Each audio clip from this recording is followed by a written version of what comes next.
E aí, pessoal, tudo tranquilo? Aqui é o professor Rafael, professor de História.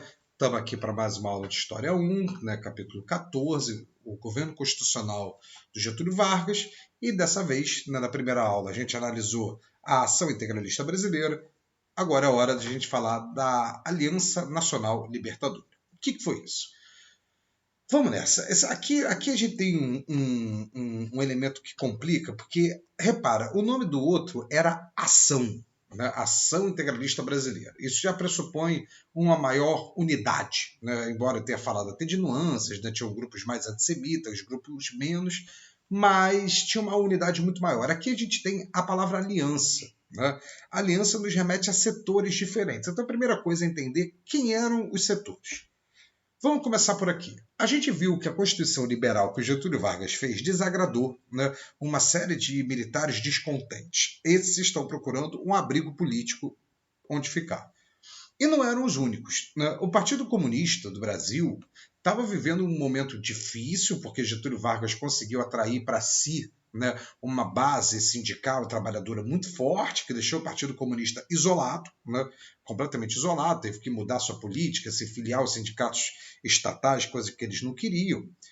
E, de certa maneira, houve uma mudança de orientação política internacional no movimento comunista em 1933. O que aconteceu? O Partido Comunista, como os partidos comunistas na maior parte do mundo, o Partido Comunista do Brasil tinha uma linha política muito sectária. Né? Era, se você não é trabalhador de chão de fábrica aqui e tal, você não pode entrar no partido. E uma das pessoas que foi vetada entrar no Partido Comunista tinha sido Luiz Carlos Prestes, o Cavaleiro da Esperança da coluna Prestes, e o Partido Comunista não aceita sua filiação, dizendo que ele era um elemento da pequena burguesia, da classe média individualista, que queria heróis e que ali era o partido da classe trabalhadora e não de super-heróis salvadores da pátria. Bem, o Partido Comunista ele estava seguindo uma linha política que era decidida pela Internacional Comunista, que era: o foco é a Revolução Socialista, com o Partido Comunista como a vanguarda. Então, o Partido Comunista deve dirigir as massas para fazer a tomada do poder, implementar a ditadura do proletariado, socializar os meios de produção e iniciar, né, o governo de transição socialista. Ponto. Então, se você adota esta postura, quem não é comunista não é seu aliado. Né? Então, o Partido Comunista estava isolado e também estava na ilegalidade. O padrão do Partido Comunista era, na ilegalidade, você vai lá e cria um partido de fachada, né, como o Partido Comunista tinha criado o BOC, né, Bloco Operário Camponês, é BOC, não é PCB, é outra coisa, para poder concorrer.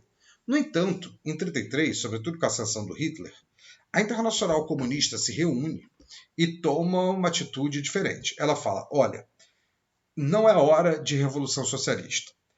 A hora de fazer a Revolução Socialista já passou, a gente não está vivendo um momento revolucionário. O que a gente vive agora é um momento reacionário.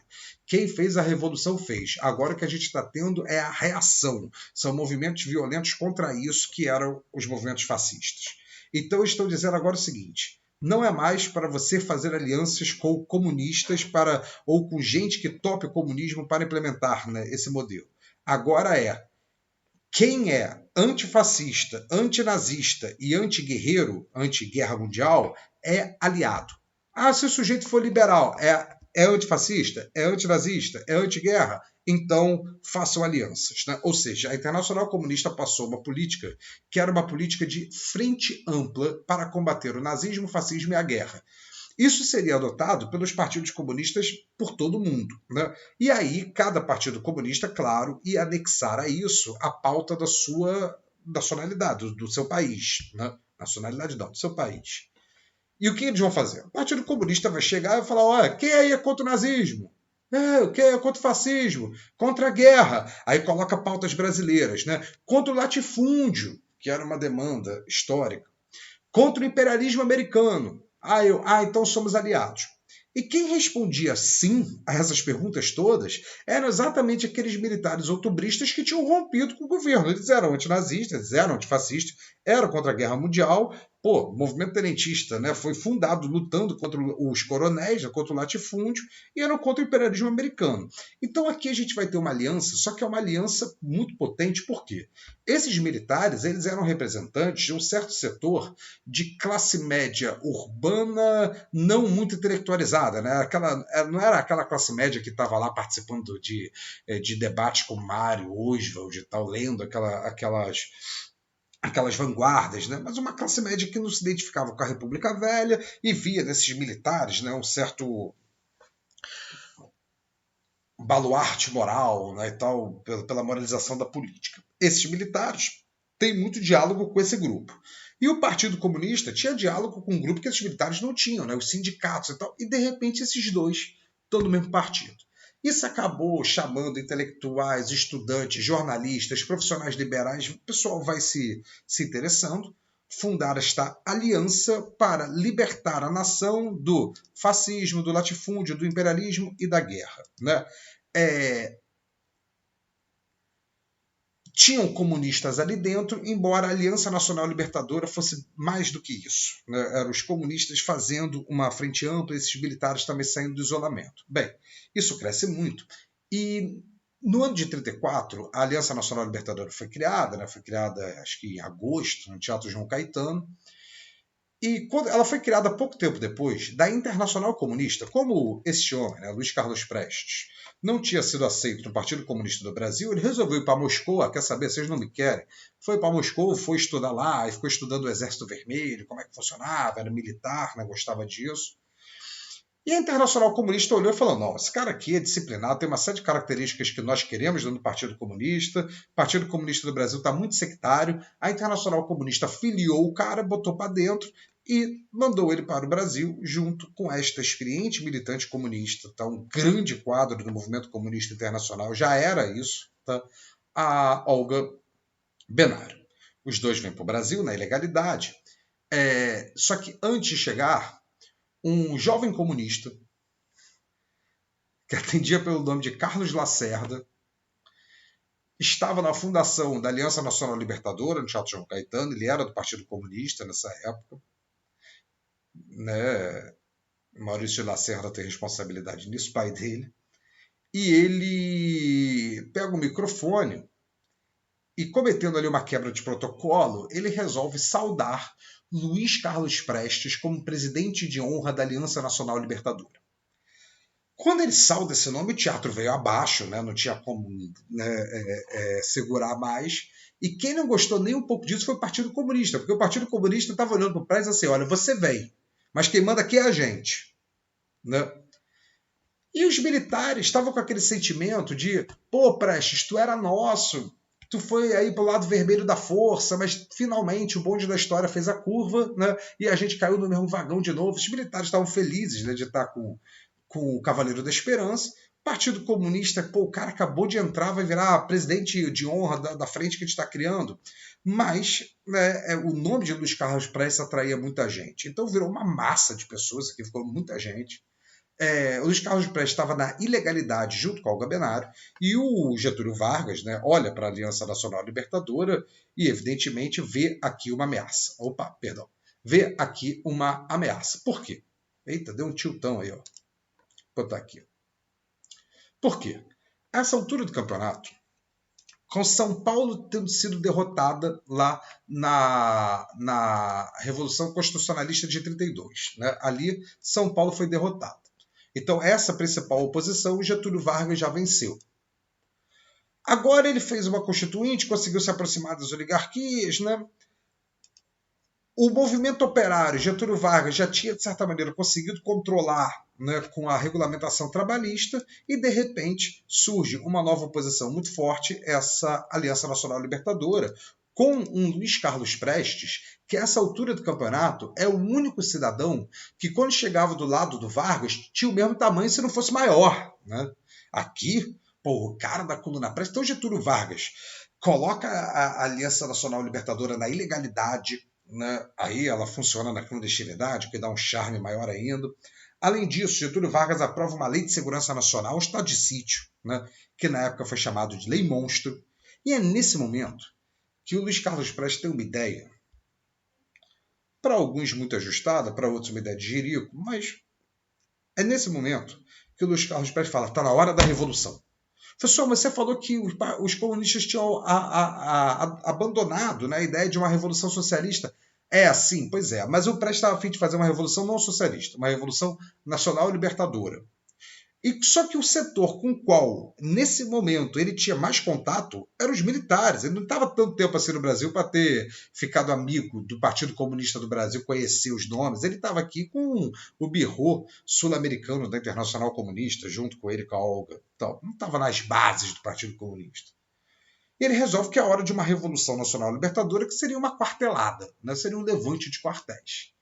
Só que a polícia do Getúlio Vargas já estava muito ciente, né, da presença dele aqui, o Filinto Miller já estava rastejando aí, farejando, né, rastejando o Filinto Miller não estava, com certeza.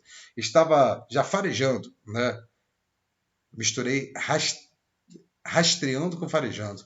O Prestes e a Olga Benário, quando o movimento dos quartéis vai explodir, né, em novembro de 1935, os militares já estavam muito cientes que isso ia acontecer, conseguiram reprimir. O Luiz Carlos Prestes é preso, Olga Benário, que já tinha se tornado sua esposa e estava grávida, né, do Luiz Carlos Prestes, ela também é presa. Tá? Ela também é presa, os dois são presos, e esse movimento é abafado. Esse movimento acabou ficando conhecido como a Intentona Comunista. Esse nome foi o nome que Getúlio Vargas deu. Tá? Assim, intentona é um deboche, né? Uma tentativa e tal, e comunista porque faz uma caracterização, né? Tinha muito mais militar do que comunista nesse levante, mas tinha comunistas também, Luiz Carlos Prestes era um deles. Ele estava chamando de um levante, de uma revolução nacional libertadora, mas vai cair na tua prova, vai estar na tua apostila, intentona comunista. Eles foram presos. Olga Benário, né, nós sabemos, né, o que aconteceu, ela era alemã, morava há muito tempo já na União Soviética, ela foi presa, e aí, como estrangeira, ela pediu a extradição. Pediu a extradição, os caras, não, a gente vai te extraditar sim. Ela estava crente que ia ser mandada para a União Soviética, foi mandada para a Alemanha. Né? Ela era comunista e judia e foi enviada para a Alemanha. Ela vai morrer numa câmara de gás, tá? A filha dela, ela conseguiu parir, a filha dela dá aula na FRJ, aí, na Anitta Leocádia Prestes, está aí até hoje. Né? Puder assistir uma aula da Anitta, eu recomendo. Né? Mas a Olga vai acabar morrendo na Câmara de Gás e o Luiz Carlos Prestes vai ficar preso. Getúlio Vargas venceu mais uma oposição e uma forte, uma de massas aqui. Esse fantasma do comunismo foi devidamente alimentado. Né? E Getúlio Vargas teria que sair em 1938, teria que ter eleições. Só que Getúlio, mas agora que não tem mais oposição, estou com a faca e o queijo da mão, vou ter que sair? Não estou afim, queria ficar mais um pouquinho. Ah, mas por quê? Você assinou a Constituição, vai ter que ter eleição. Você mesmo assinou o documento que diz. A não ser que o Brasil vivesse um perigo, né, de alguma coisa, que a gente tivesse uma desculpa, um perigo comunista, de repente. Os comunistas vão tomar o poder e acabar com a família. Mas, Getúlio, você já aprendeu os comunistas.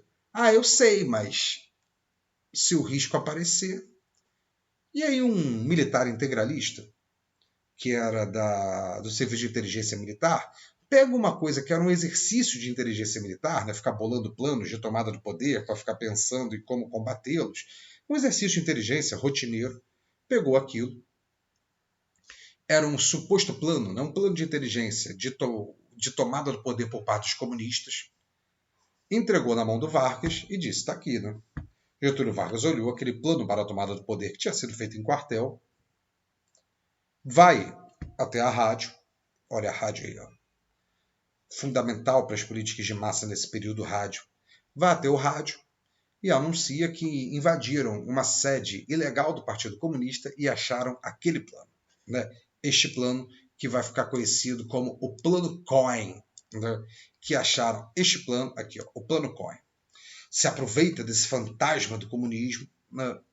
E fala, olha, a nação está em perigo, eles querem trazer essas ideologias exóticas, soviéticas, vermelhas, mas nós não vamos permitir, nós estaremos aqui para combater, então as eleições estão suspensas, o Congresso está fechado, golpe de Estado. Né? Em 10 de novembro de 1937, Getúlio Vargas dá um golpe de Estado, acabando com a Constituição, né? Rasgando a Constituição que ele mesmo tinha sido responsável por promover, né? Rasga esta Constituição e assim termina aquilo que a gente vai chamar de governo constitucional e vai começar aquilo que a gente chama de Estado Novo, que vai ser a fase ditatorial do governo Vargas, mas que a gente vai ver num próximo capítulo. Beleza? Fica de olho nas atividades, fica de olho nos exercícios, no material extra que a gente manda para vocês, tá certo? Um abraço, até a próxima.